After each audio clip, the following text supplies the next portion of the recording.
Ahead. Despite enjoying a decent budget, Smell Of never quite broke Reeves and Mortimer into the big time the way the BBC hoped. The next assault on the mainstream was At Home with Vic and Bob, an all-night Christmas special in 1993. The strand that jumped off the screen was Shooting Stars. The quiz in Victory's Big Night Out Live, the questions were all impenetrable. Who's got the largest meat harness, Cliff Mitchellmore, or they were just, it was all nonsense, but very funny.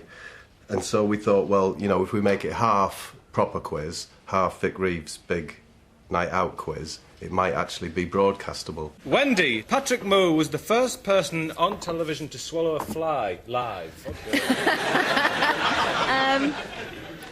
Yes. Correct! Well done.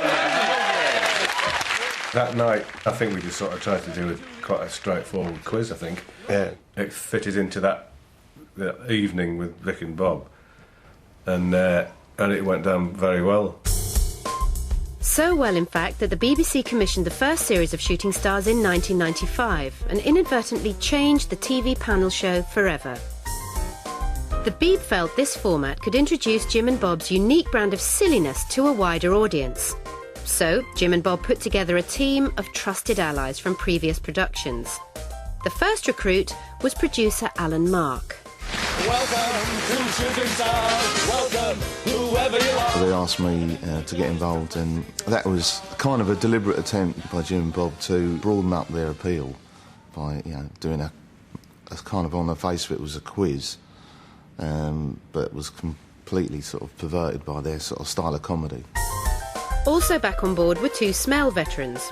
Charlie Higson continued as associate producer, with the occasional on-screen appearance, and stage manager Mark Mylod would direct, leading on to duties on The Fast Show and ultimately Hollywood. But it could all have been so different when in the first production meeting, Jim and Bob voiced concerns he might be too inexperienced for the job. I just kind of paused a bit and said, no, I think I should direct it, and looked down at my page and made imaginary notes for about 5 minutes while my face burned scarlet. And they didn't say anything. They were even worse at any kind of conflict than I am. So they just didn't say anything, so I just carried on and started directing it. While Mark Mylod was learning directing skills, Ulrika Johnson was being promoted from pilot team member to series team captain. It wasn't her talents reading the weather on TVAM or presenting Gladiators that led her to shooting stardom, but getting gotcha'd by Noel Edmonds. I asked them why they thought of me, and actually Jim said that he'd seen me doing a Noel Edmonds Gotcha Oscar, where I was completely set up by Noel Edmonds and I took it very seriously in a chat, and they found it very endearing that I took this competition, this challenge, so seriously, and then was found out, and they thought that I dealt with it so well, and they thought... But Bob said that he saw something in that which sort of made him laugh or made him maybe see something else that nobody else had seen, whatever. So it's just all kind of the luck of the draw, really. Denise, can I just check... Try me again. Is your microphone working all right? Is it all right? We always used the women who were involved in virtually everything we do as like we're a pair of schoolboys and we're too pathetic to chat them up, which we followed through all the way through Shooting Stars. So it gives it all a kind of soap opera feel. It's not working. Yes, well, It doesn't matter. To it. Just shout. Sit down! Sit down! It's yours, Ted! It's yours. Yes. Get off it! Try yours.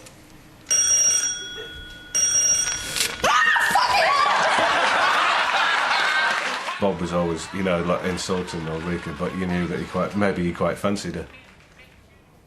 Is that true? What, Ulrika? Yeah, that's what you were doing with her, isn't it? Yeah, I did fancy Ulrika, yeah, all right.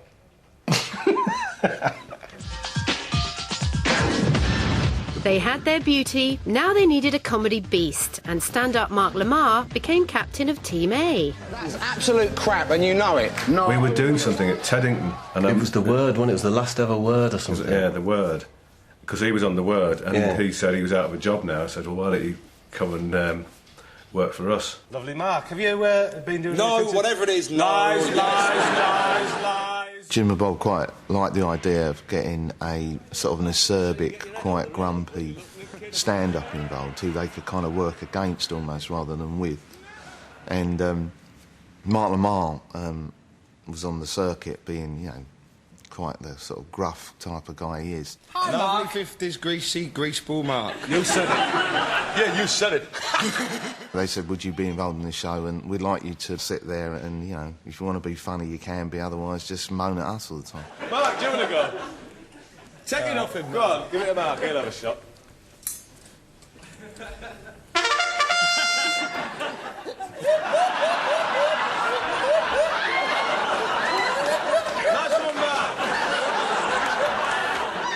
We're not scientists over these things, you know, like, I remember when I saw Matt doing a tryout stand-up or something like that, and he was very, very funny. Matt Lucas, who became George Dawes, just said, well, why don't you want to come and do this? It's good fun. Matt Lucas had previous form with Jim and Bob after appearing in The Smell of Reeves and Mortimer at the impressionable age of 21. But Matt was already a veteran, a true child of TV. Matthew, you've got a question. Yes, what was the worst punishment that you've ever had for not doing your school homework? Hey, there's somebody missing now. He's the man with the scores. It's Georgie Dawes!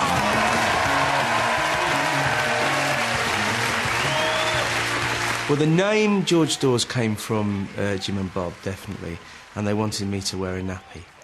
And I put my foot down. I said, I don't want to wear a nappy on television. I'll wear a blue romper suit, and it came and it was pink, so that is compromise. And they just gave me free rein to do whatever I fancied doing, which was very generous of them. Hands and faces. Hands and faces. So, hands and faces. And arses and things. Nick has got 5 marks and Lee with 10! We were in the studio next to Top of the Pops, and after the show, I had to make the journey from my dressing room to the studio via the corridor where Top of the Pops was filmed, and I just remember doing a Shooting Stars show and then coming back towards my dressing room, and this kind of 15-year-old girl just looking at me and going, looks attractive. Welcome to Shooting Stars. Welcome. In no time at all, Jim and Bob adapted their unique style of comedy into a looser yet more accessible anarchy. The results of this simultaneous dumbing down and sexing up can still be seen today on the nation's building sites. It's Ladies' Night!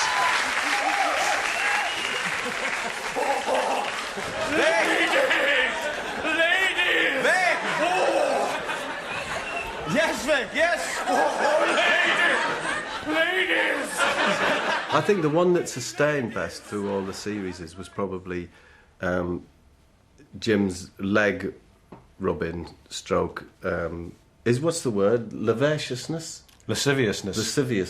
To, me, you know, like me being lascivious towards one of the lady contestants, who was always placed on my right for that very reason. So we'd say, who are the guests, and like you might have 2 ladies, so we'd decide which one would be the one that would get the leg rubbing treatment, which incidentally came from I got a tape when I was with Island Records.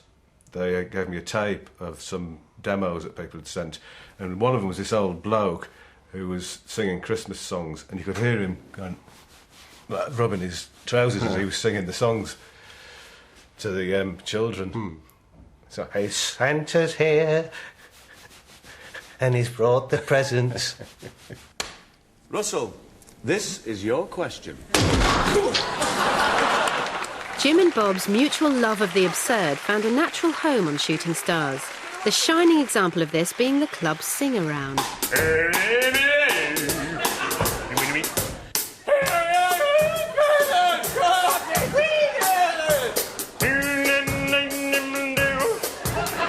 I really don't know where the club singer came from. I think I probably just did it one day, didn't I? And then we thought that's quite a good little game to try and work out what I'm singing.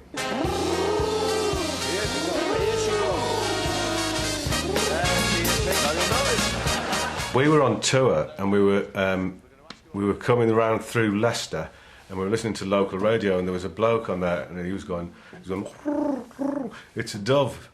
Do you remember? It was something like that. Do you know, now we say, I remember some. And we thought it was hilarious. And the Dove from Above round provided Shooting Star's most enduring catchphrase.